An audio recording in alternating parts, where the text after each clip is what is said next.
Assalamualaikum warahmatullahi wabarakatuh. Annyeong. Perkenalkan, nama aku Eka Permatasari, biasa dipanggil Eka. Aku dari Fakultas Ilmu Komputer, prodi aku Pendidikan Teknologi Informasi. Nah, di video kali ini aku bakal membahas mengenai tugas aku, yaitu AOK, yaitu Arsitektur Organisasi Komputer. Di tugas AOK aku ini, aku di bagian mengenai materi input dan output. Nah, menurut pendapat aku, kalau input output itu, nah untuk yang pertama input terlebih dahulu itu, kalau aku ibaratkan kayak kita tuh memasukkan sesuatu. Dan sedangkan output itu tampilan dari input yang telah kita masukkan. Menurut aku itu. Tapi daripada kita bertanya-tanya, ini dia kelanjutan dari materi mengenai input dan output sendiri. Nah, di opening tadi aku udah jelasin bahwa di sini aku bakal membahas materi mengenai input dan output. Nah, selanjutnya aku bakal jelasin secara rinci materi mengenai input dan output. Sebelum itu aku bakal jelasin pengertian dari input dan output itu sendiri. Untuk yang pertama, input adalah semua data dan perintah yang dimasukkan ke dalam memori komputer untuk selanjutnya diproses lebih lanjut oleh prosesor. Nah, sedangkan output adalah data yang telah diproses menjadi bentuk yang dapat digunakan. Nah, itu merupakan pengertian dari input dan output itu sendiri. Dan setelah itu ada beberapa fungsi dari input dan output. Yang pertama, CPU mengontrol prehel secara langsung. Yang kedua, CPU menggunakan interrupt. Yang ketiga, menggunakan DMA. Yang keempat, ditambahkannya sebuah pengontrolan atau modul I/O. CPU menggunakan I/O terprogram tanpa menggunakan interrupt.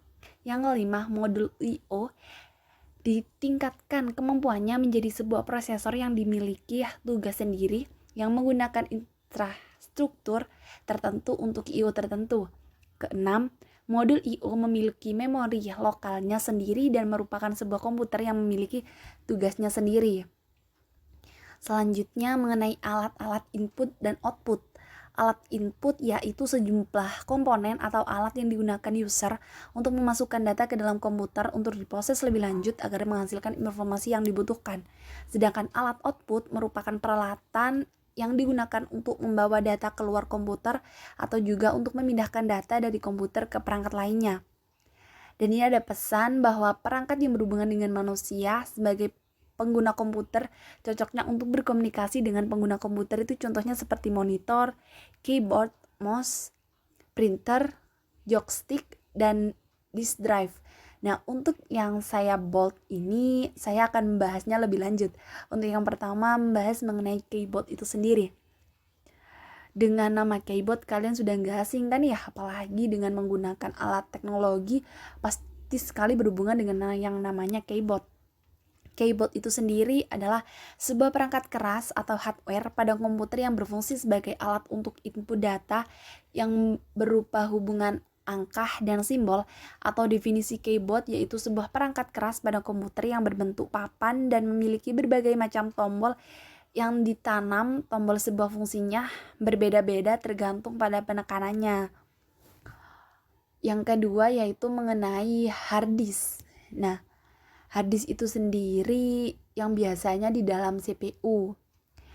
Biasa disebut hard disk atau HDD, yaitu perangkat penyimpanan data yang digunakan untuk menyimpan dan mengambil informasi digital menggunakan cakram yang dilapisi dengan bahan magnet.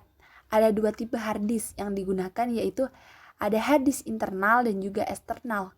Pada dasarnya kedua hard disk tersebut sama, hanya tempatnya saja yang berbeda. Hard disk internal terpasang langsung di dalam komputer, sedangkan hard disk eksternal jauh lebih portable karena tidak langsung terpasang di dalam komputer. Nah, itu merupakan penjelasan dari keyboard dan juga hard disk. Selanjutnya mengenai modulus input dan output. Pengertian dari modulus input dan output itu sendiri adalah interface atau central switch untuk mengendalikan satu atau lebih prehel atau perangkat input output. Konektor mekanismenya berisi fungsi logis untuk meningkatkan antara bus dan prehel. Nah, mengapa modul I/O itu sangat diperlukan? Dikarenakan preval yang beragam dengan beragam metode operasional, speed preval yang lebih lambat dibandingkan CPU, format data, dan panjang word preval pun beragam. Ada juga fungsi dari modul I/O itu sendiri. Yang pertama sebagai privanti antarmuka ke CPU dengan memori ke bus system. Yang kedua sebagai piranti antarmuka dengan peralatan peripheral lainnya dengan menggunakan link data tertentu. Dan selanjutnya yaitu di I/O itu sendiri akan ada yang namanya program I/O, interrupt drive I/O, drive memory access. Nah, yang pertama aku bakal membahas mengenai program I/O itu sendiri. Program I/O itu sendiri merupakan data saling dipertukarkan antara CPU dan modul I/O. CPU mengeksekusi program yang memberikan operasi I/O kepada CPU secara langsung, seperti perintah data, pengiriman perintah baca maupun tulis, dan monitoring perangkatnya. Kelemahan teknik ini adalah CPU akan menunggu sampai operasi I/O selesai melakukan modul I/O, sehingga akan membuang waktu, apalagi CPU lebih cepat proses operasinya. Dalam teknik ini, modul I/O tidak dapat melakukan interupsi kepada CPU terhadap proses-proses yang diinterupsikan padanya. Seluruh proses merupakan tanggung jawab CPU sampai operasi langkah dilaksanakan.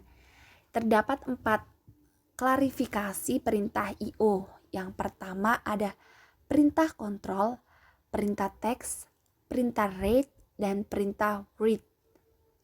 Selanjutnya yaitu mengenai the rich memory access atau biasa disingkat DMA.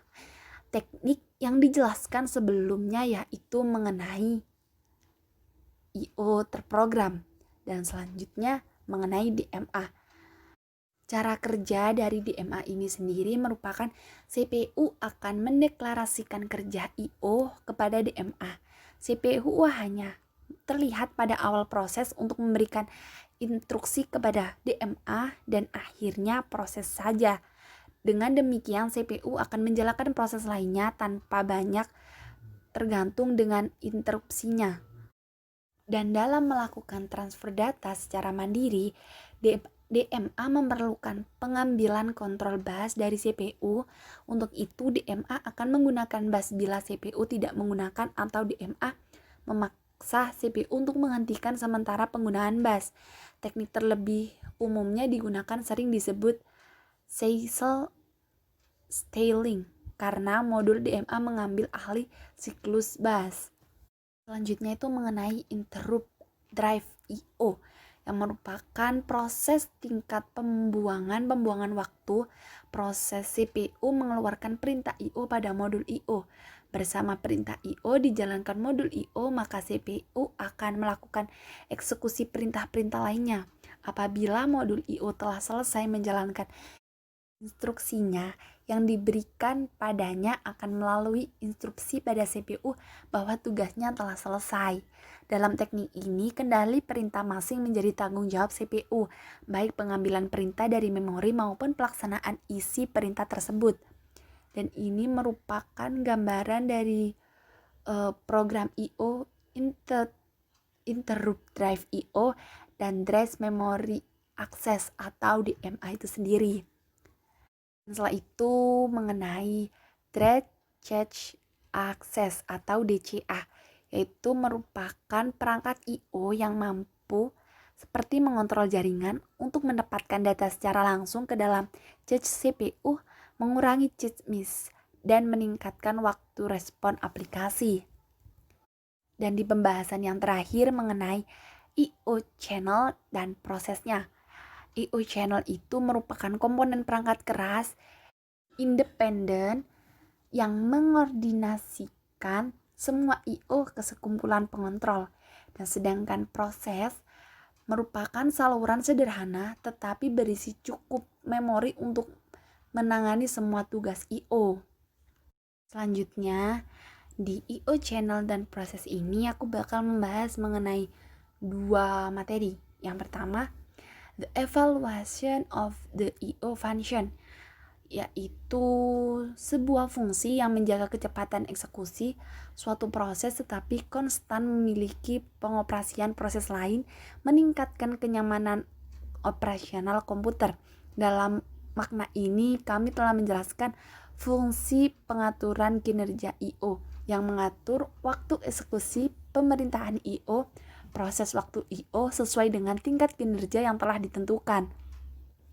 Secara khusus, fungsi yang diusulkan membagi sejumlah perintah I/O untuk perangkat I/O untuk menjamin bahwa waktu respons I/O dari proses target akan mencapai waktu yang ditentukan. Nah, yang kedua mengenai characteristic of I/O channels, saluran I/O yang memiliki kemampuan untuk menjalankan instruksi I/O yang memberikan kendali penuh atas operasi I/O. Dengan perangkat ini seperti CPU tidak menjalankan instruksi I/O. Jenis instruksi ini disimpan di memori utama untuk dijalankan oleh prosesor, tujuan khususnya di saluran ini I/O itu sendiri. Jadi CPU memiliki transfer I/O dengan menginstruksikan saluran I/O menjalankan program dalam memori. Nah, itu saja yang bisa aku sampaikan mengenai materi input dan output. Nah, itu tadi penjelasan mengenai materi input dan output. Kurang lebihnya mohon maaf yang sebesar-besarnya. Wassalamualaikum warahmatullahi wabarakatuh. Annyeong.